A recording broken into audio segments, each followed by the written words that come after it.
What's better, leather or vinyl? So some of the differences between leather and vinyl. Vinyl covers are typically cheaper.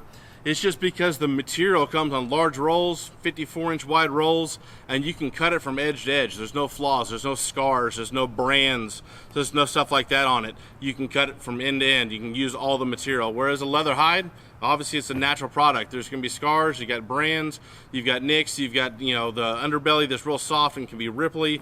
You know, a lot of that stuff gets cut off and is trash. You can't use that. So you got less yield, making the material more expensive, therefore making a leather cover a little bit higher in price. So whether you replace a cover in all vinyl or all leather, or just like the factory did with leather on the surface and vinyl on the sides, if you don't replace the foam with a new Durafoam cushion, your new cover is going to wear out and look like this in, you know, probably 6 or 8 months if you put a new cover on this old worn out foam.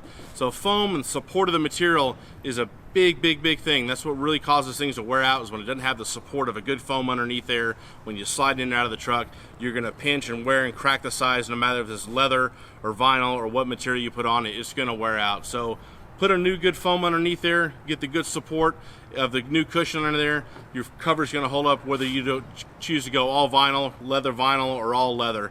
There's pros and cons of all of them, but none of them are going to hold up if you don't do something about that foam cushion.